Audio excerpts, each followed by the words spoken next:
Ang araw mga kababayan, isang kontrobersyal na balitang umabot sa pinakamataas na antas ng ating sistema ng hustisya. Ayon sa mga ulat, 1 bilyong pisong pondo umano ang ninakaw ni Pangulong Kuting Jr. At ngayon iniulat ng Korte Suprema ay nag-aproba ng warrant of arrest laban sa kanya. Ang kaso ay nagdulot ng matinding reaksyon mula sa mga opisyal ng gobyerno at publiko. Batay sa mga dokumentong inilabas, inakusahan ng Pangulo ng pagmamanipula at maling paggamit ng pondo ng gobyerno na umabot sa 1 bilyong piso. Ang akusasyon ay may kinalaman sa mga proyektong hindi natupad o hindi nasunod ang tamang proseso ng pamamahagi ng pondo. Ayon sa mga abogado ng mga naghabla, hindi maipaliwanag ng Pangulo at ng kanyang administrasyon kung paano nagamit ang naturang halaga ng pera, kaya't napilitang maghain ng kaso laban sa kanya. Matapos ang 1 linggong pagdinig, nayagan ng Korte Suprema ang pagpapatuloy ng kaso at ang pag-aresto sa Pangulo. Sa kabilang banda, pinaninindigan ng Malacanang na walang katotohanan ng mga paratang na ito at handa silang ipagtanggol ang kanilang sarili sa harap ng hukuman. Ayon sa tagapagsalita ng Pangulo, walang silang nagagawang iligal na aktibidad at walang basihan ang mga akusasyon laban sa kanila. Patuloy na abangan ang mga susunod na hakbang na tatahakin ng kasong ito na tiyak na magdudulot ng malaking epekto sa politika ng bansa. At yan nga ang balitang ating pagkakatutukan. Ngunit bagong lahat, siguraduhin mag-subscribe at i-hit ang notification bell para sa patuloy na pagtutok sa mga silap ng bagong balita sa tunay na boses ng masa.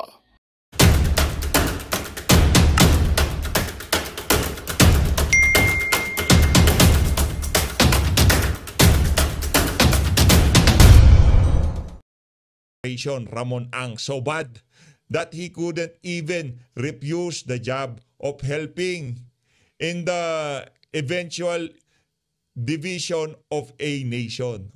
There will always be time for reckoning. Captain Johnny Gula, always boycott all San Miguel products. Naku, mahirap-hirap po yan mga kababayan. Marami-rami yung mga products ng na yan, San Miguel, no? Pero ang dapat po talaga nating sisihin dito, ang administrasyon. Yang San Miguel, kumbaga, naghanap sila ng eroplano, yan lagi ang sinasakyan nitong si Bangag. Kumbaga, yan yung readily available noong mga panahon na yon, yung mga oras na yon. Yung eroplano na yon, kumbaga, pagka sinabi nitong si Bangag na dahil yan lang lagi niyang sinasakyan, dalhin nyo na sa dahig itong si dating Pangulong Rodrigo Duterte, yan lagi ang gamit nila. Yun na ho ang ginamit ng Pero yung dito, San Miguel, kumbaga, pagmamayari nila yan. Pero yung mga lugar na pupuntahan ng eroplano na yan, dahil business nga naman yan, siguro wala na silang doon, wala na silang kinalaman. Hindi ko natin alam kung merong dito yung San Miguel, kung merong kinalaman dito dyan sa eroplano na yan. Pag mamayari nila yan, pinaparentahan yan o kung ano pa man, ika nga, business as usual lang ho yan para sa San Miguel Corporation. Kahit dalin pa ho yung eroplano na yan sa impyerno, wala akong pakialam. Yang si Ramon Ang o yung San Miguel Corporation, as long nakikita sila. Ang issue dito, di naman lilipad yan kung walang timon netong si Marcos Jr. Kaya wala ho tayong ibang masisisi dito sa kaganapan na to kung hindi etong si Marcos Jr. Dito ho sa bahagi ng video natin na to, rumekta na ho tayo dito sa exclusive interview ng SMNI dito kay Attorney Martin Delgra. Panoorin ho natin ito mga kababayan, tapos rekta na ho tayo dito kay Attorney Vic Rodriguez. Game! Magandang araw mga kapartner at sa kasalukuyan nandito tayo ngayon sa The Hague, Netherlands at kasama natin si Attorney Delgra, ang attorney po ng ating mahal na dating Pangulong Rodrigo Roa Duterte. May kunti lang tayong katanungan, Attorney. Bakit nandito kayo ngayon sa The Hague, Netherlands? Unang-una, ano po yung purpose? Okay, pero bago ko sagutin yung tanong mo, Anton, gusto ko lang sabihin to. Nung umupo si dating Pangulong Duterte at kinuha niya akong chairman ng LTFRB, sa totoo lang, nanginginig ako pag may media na mag-i-interview sa akin. But the first media outlet na I decided to take the interview was SNMI. Wow, thank you sir. Sa studio nyo sa Makati. Pumunta ako doon at nagpa-interview ako doon. Because I know that SMNI ay malaking bagay at malaking papel ng ginawa para maging presidente si dating Pangulong Duterte. So malaking bagay po yan. So doon po sa tanong nyo kung bakit nandito ako, it's both personal and then at the same time to show support, no? Why is it personal? Kasi po nung kasagsagan nung March 11 incident doon sa loob ng Villamor Air Base, meron na kaming kutob at nakikita na namin yung plano na hindi na siya makakalabas ng Villamor Air Base except ilalagay siya sa aeroplano at ililipad palabas. At nung hapon na yon, kasi umabot ng hapon, I had a chance to talk to him. Sabi ko, Mayor, hindi ako makakasabay sa'yo kasi wala akong passport. Sa totoo lang, yung pumunta ako doon at nakapasok naman ako sa Villamor, galing ako doon sa court hearing, kaya nakabarong ako. Hindi po dahil kay Mayor. I had a court hearing earlier at so we did not expect that it would happen that way, no? As it happened. Nakakalungkot, nakakainis, nakakagalit, pero we did not expect that it happened that way. Bigla na. So, and then at the same time, as I made mention earlier, is that to show support to not only to him but to the family, and then at the same time, mas nag-alala ako nung nalaman ko yung nangyari kay E.S. Bingbong Villaldea. Kaya minarapat din na bisitahin ko siya. Kaya nung nakita niya ako dito, sabi niya, magkita tayo. So mahaba yung kwento namin. Hindi pa nga tapos eh, kahit na ang dami niyang kinuwento. yes. Attorney, may posibilidad ba na makabisita at makausap mo si dating Pangulong Rodrigo Duterte sa detention center? I hope I would be able to visit him because before coming here, I already made an application for a visit. No? Pero hindi pa tungkol sa kaso niya rito. I'd like to make that clear. Patungkol doon sa mga pending issues doon sa Pilipinas. Particularly yung the fact that he's running for mayor sa Davao. Ako rin yung election lawyer ng PDP. I head the legal team doon sa Duterte senatorial candidate campaign. And then at the same time, yung mga bagay-bagay na kailangan i-address, legal concerns patungkol sa kanyang kandidatura. Okay, so attorney, may iba tayo.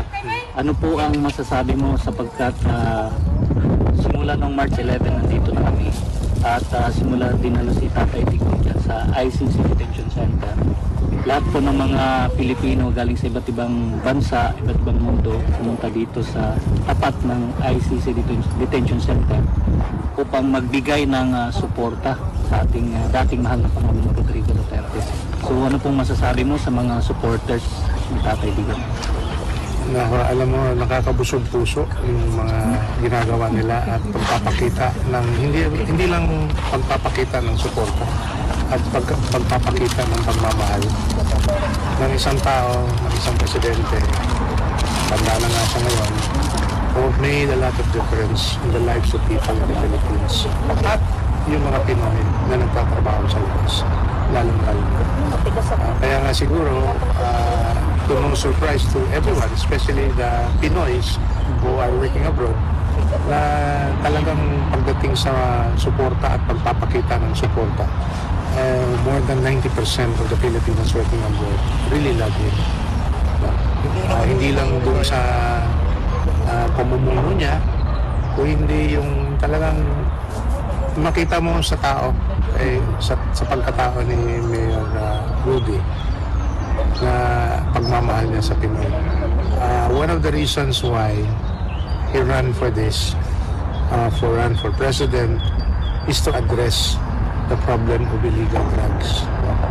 And he did it in a manner that is legal, legitimate. There might be, to some people, excesses, but the policy itself is valid and legal. Nasa batas yan lahat. It's an open book to everyone who wants to look into the strategy, the policy that we should put in place to address the menace of illegal drugs. That said, ang Yun ho kasi ang hindi maintindihan ng mga nagkikriticize dyan sa war on drugs nito si dating Pangulong Rodrigo Duterte. Binigyan ho siya ng mandato ng sambayan ng Pilipino noong panahon ng kampanya para gawin yung mga dapat niyang gawin bilang presidente. Hindi ho niya ginawa yon dahil gusto niya. Ginawa ho niya yon dahil yun ang hinahanap ng sambayan ng Pilipino sa kanya. Kumbaga, yun yung pinangako niya nung panahon ng kampanya, so kailangan niyang tuparin yun sa abot ng kanyang makakaya. Hindi man niya nagawa ng 100%, di ba? Hindi niya ho na-eradicate yung salot na illegal na droga na yan. Pero ginawa ho niya ang kanyang makakaya para ika nga nila talagang masawata, no? Hindi man niya nagawa ng 100%, pero napakalaki ho ng pagbabago. Napakalaki ho ng ika nga yung safety, no? Talagang yung mga ordinaryong Pilipino ramdam ho nila yung naging epekto ng war on drugs ito si dating Pangulong Rodrigo Duterte. Hindi lang maintindihan at makikita ng lalong-lalo sa mga kritiko niya yung mas malaking characterization ng tao in the person of Mayor Rudy, na yung mga bata na may cancer, yung mga babae na inabuso, yung mga asawa na hindi binigyan ng suporta ng asawa o ng bana, at lalong-lalo na sa progress ng kapwa ng Pilipinas. In everything that he does, it's not about him. It's really about lahat, no exception. It's really about making the lives of Filipinos here and abroad safer and comfortable. Maalala ko yung isang kwento na. When there were already talks about him running for the presidency, at alam natin na suntok sa buwan yun, lalong-lalo na sa mga taga-Davao, suntok sa buwan. Alam mo kung bakit? Ang tawag nila doon sa PDP, yun yung partido na sinakyan niya at para manalo at nanalo nga. Ang tawag doon sa partido ng PDP dati, Volkswagen Party. Alam mo kung bakit? Kakasya lang yung membro ng PDP sa isang sasakyan ng Volkswagen. Before Volkswagen daw, ang tawag nila doon, tricycle party. Kakasya lang sa isang tricycle yung membro ng PDP. No? Yung tumakbo siya. Ang ibig ko sabihin, talagang maliit na maliit yung partido. Pangalawa, wala pong pera. No? If you're going to mount a national campaign, especially no less than running for the president, you need money, you need logistics. At wala pong makinarya si Mayor Rudy at Bacay. Okay? Pangatlo, which is actually a bias, a cultural bias. No? Wala po pong presidente nang galing sa Mindanao before him. At pwede ko nang dagdagan din pang-apat, wala pa pong mayor na sa pagiging mayor, direkta naging presidente. Meron na pong mga naging presidente na mayor, kagaya ni Mayor Erap, pero dumaan muna sa pagkasenador. No? And then after that, lumipas na yung administrasyon niya, and in a few occasions where we would be with him, small groups, he would always say this to us. And he say it with all humility, but with a sense of mystery. He would always say, hindi ko talaga alam kung bakit naging presidente ako. Diyos lang ang nakakaalam. He's exact. Hindi ko kagaya ng hindi ko kagaya nitong presidente ngayon. Akala mo pagka nagsalita, akala mo mahal na mahal siya na sambayan ng Pilipino, pero hindi ko niya alam na sukang-suka ang ating mga kababayan. Pagka binuka niya ang kanyang bibig, talagang ngayong mga panahon na to wala na hong nakikinig. Dahil nga sa mga kabalbalang pinaggagawa nitong si Marcos Jr. Words, Diyos lang ang nakakaalam. So, attorney, Yun po yung yun yung mystery behind his running for president and winning it. Pero yung pagkatao niya ever since, hindi na misteryoso yun. Kasi ginagawa niya na nung naging mayor pa siya for a long time. hindi lingid sa iyong kalaman na mahal siya ng taong bayan.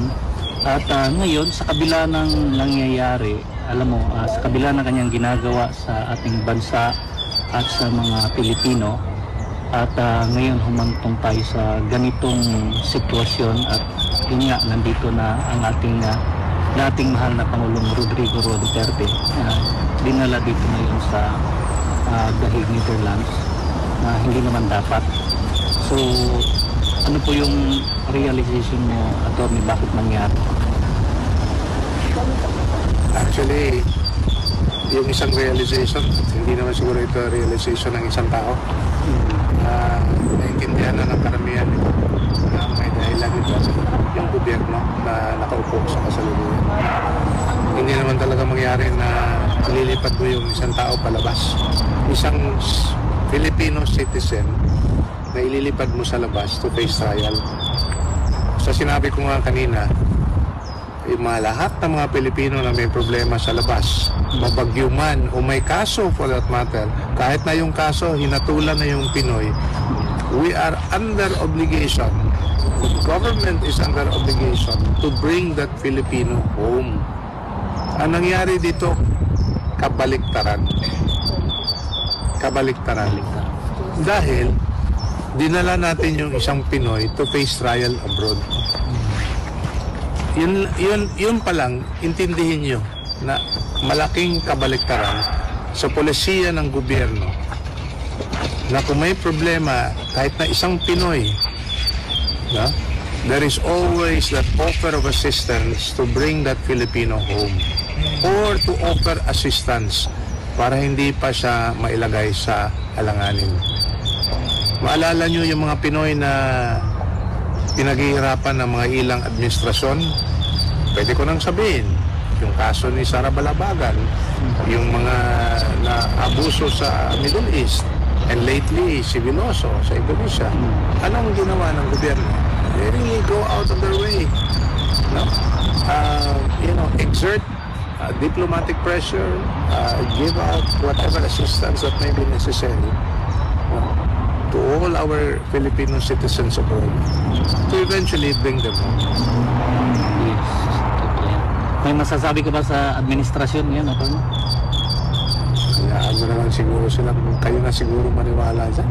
Kasi tumataas na yung bilang ng mga Pinoy na hindi naniniwala dito sa administrasyon.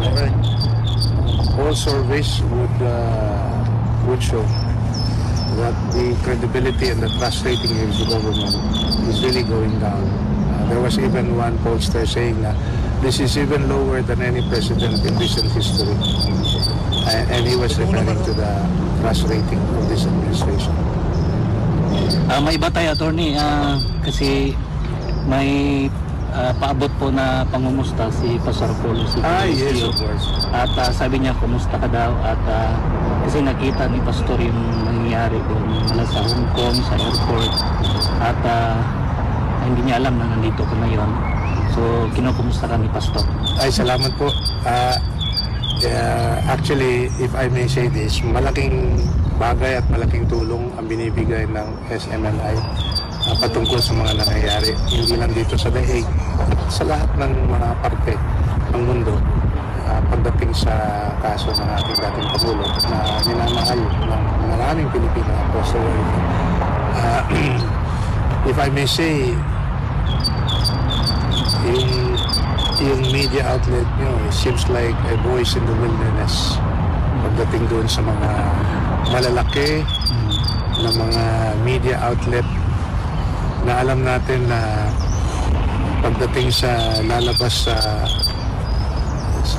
Facebook or sa TV or wherever, talagang yun lang gusto nilang ipapakita.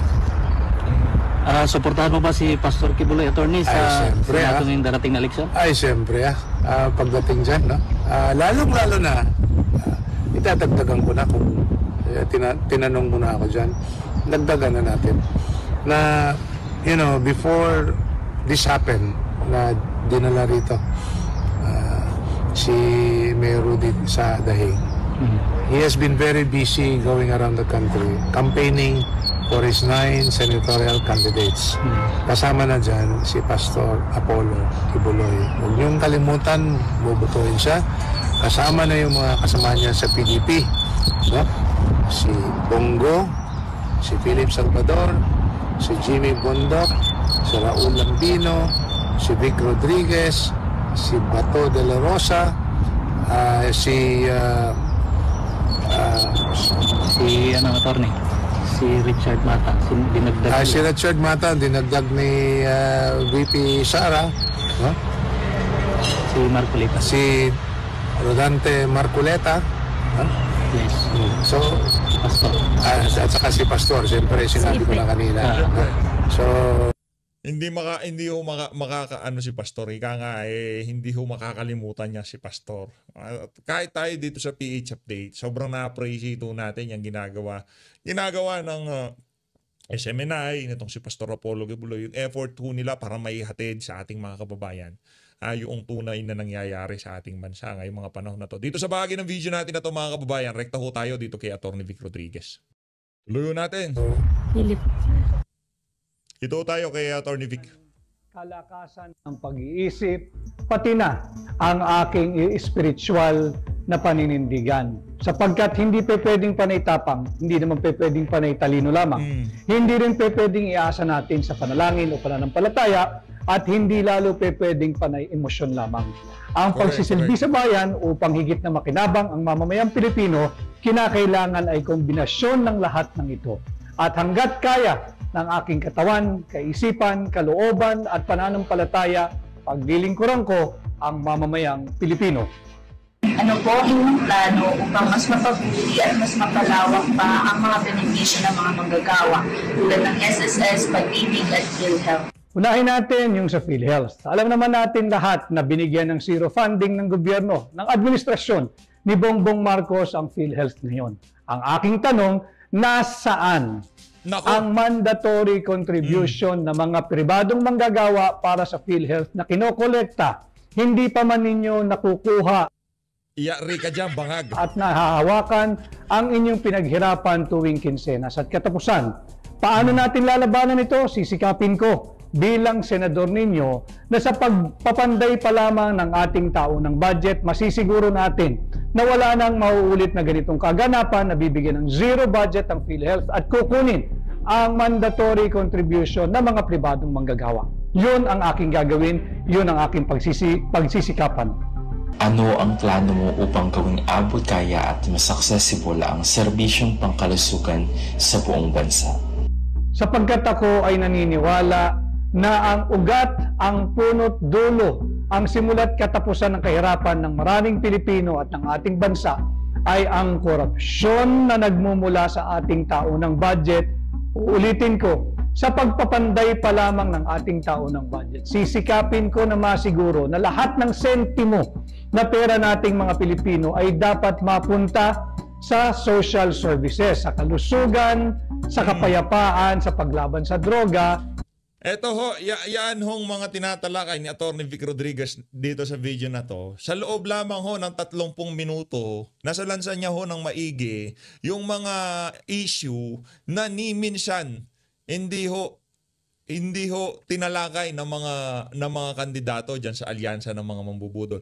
Senator Philip Salvador, wag niyo hong kalimutan, 58 sa balota. Atty. Vic Rodriguez, 56 sa balota. Ito yung mga pangunahin na serbisyong dapat ibinibigay ng national government. Tanggalin natin yung non-core functions ng gobyerno kagaya ng pamumudmod ng akap, pagbibigay ng ayuda, pagpapatupad ng tupad at kung ano-ano pang mga akap, AYEX, tupad o ayuda.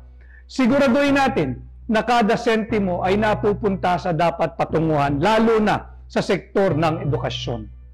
Paano matutulungan ng mga Pilipino hirap bumili ng maintenance ng gamot dahil sa mataas na presyo nito? Mapapansin natin na talagang ang issue ay yung kalusugan. At doon uli Kung baga, yung mga issue na yan, gamay na gamay ho nitong si Atty. Vic Rodriguez yan. At diyan sa prinsipyo ng mamahan na yan, lahat ho ng sinasabi niya, diyan sa mga interview, diyan sa mga tanong na yan, tayo ho 100%, ha? Talagang tututuhanan niya ho yan. Ika nga, yung pagiging executive secretary, ano ho kayo dyan Little president, ika nga di ba? Nandun na ho kayo doon sa pwesto na naglalaway ang maraming mga di ba, nakapaligid kay Marcos Jr. Pero nasa inyo na ho yun. Ang gagawin nyo na lang umindak sa saliw ng tugtugin ng mga walang hiya dyan sa Malacanang. Pero hindi ho niya ginawa yun. Binitawan ho niya ang pagiging executive secretary para ho sa kanyang prinsipyo at paninindigan. Pagka pinapag-alala ni Tatay Digong ano sinasabi niya, maprinsipyo. Maprinsipyo yung mama na yan. At yang si Atty. Vic, kung kargado man yan, sigurado hindi yan i-endorso nitong si dating Pangulong Rodrigo Duterte. Sa tingin niyo ho ba yung mga nandyan sa alyansa, yarin lamang hindi pa kumpleto yung mga kandidato ni Tatay Digong? Walang nagpalipad hangin na isama sila sa mga i-endorso ni Tatay Digong. Hindi pong kaibigan niya naman yung magulang, naging vice presidential candidate niya naman ng kapatid. Sa tingin niyo ho ba walang nagpalipad hangin dito sa mga politiko na to na isama sa senatorial candidate ni Tatay Digong yung mga ibang kandidato dyan sa alyansa? Sa tingin nyo ho mga kababayan, i-comment nyo ho sa baba. Kaya yung si Atty. Vic Rodriguez, pagka nanalo yan, at itong si Congressman Rodante Marcoleta, panalo ho sa sambayan ng Pilipino. Number 38 sa balota, number 56. Ito ho mga kababayan, iniba na ho natin para bago sa mata, ika nga yung mga nakikita nyo hong paikot-ikot na pangalan dyan sa ating dyan sa ating picture ng ating mga kandidato. No? Balik yung napakahalagang usapin ng PhilHealth. Dapat imbis na kinuha ng administrasyon ni Bongbong Marcos yung tinatawag nilang surplus budget ng PhilHealth, dapat ito ay pinalawig ang coverage ng PhilHealth. Dapat pinalawak ang mga serbisyong kalakip o kasama sa coverage ng PhilHealth. Hindi para kunin ng gobyerno at upang ipangpondo sa AKAP, sa AIX, sa TUPAD, sa MAIP at kung ano-ano pang ayuda. Yan ang ating pagsumikapan. Palakasin natin ang PhilHealth, patatagin natin ang PhilHealth at palawakin natin ang serbisyo. At kung may problema sa paggamit ng pondo nito, ang dapat tugisin ni Bongbong Marcos ay yung kanyang mga sariling appointee na hindi nagtatrabaho at pabigat sa ating mga Pilipino. Totoo ho yan. Di ba? Yan din ang naging paksa natin kagabi doon sa pagsasalita nitong si Pia Cayetano. Di ba? Talagang tayo, tabang na tabang yung panlasa natin doon sa mga atake niya kaugnay dyan sa PhilHealth issue Bakit nyo binabanatan yung Bakit nyo binabanatan yung mga in-appoint nitong si Marcos Jr.? Bakit hindi nyo banatan yung nag-appoint? Di ba? Siya ho kasi umalis na yung una. Umalis na yung unang itinalaga niya dyan sa PhilHealth. Bago na ngayon. Dinatnan niya na lang yung mga yung mga palsipikadong programa ng PhilHealth. Bakit hindi niyo ho kastiguhin yung mga nag-a-appoint na pinuno ng PhilHealth, di ba? Ang labo ho ng mga atake nitong si Pia Cayetano kagabi, sa totoo lang. Ano ang inyong mga plano upang matugunan ang mga issue sa human trafficking na nauugnay sa operasyon ng POGO sa bansa? Ang human trafficking ay concern hindi lamang ng pamahalaan, kundi pati ng mamamayang Pilipino. Na kailangan maging maingat tayo doon sa mga nagsisilbing manpower or placement agencies, whether domestic or overseas. Masiguro natin, magtulungan tayo, isumbong natin sa kinauukulan yung tingin natin ay mga illegal recruiters o sangkot sa human trafficking. Hindi lamang ang POGO. Yung POGO ay nagagamit. Magandang balita ang hatid namin sa inyo ngayong araw. Sa pagtatapos ng aming balitaan, nagbigay kami ng mga mahalagang impormasyon. Maraming salamat sa pagtutok at pagsuporta sa aming programa. Huwag kalimutang manatili sa mga susunod na araw para sa mga bagong balita at mga kwento na dapat nating abangan. Mula sa Boses ng Masa, magandang araw Pilipinas!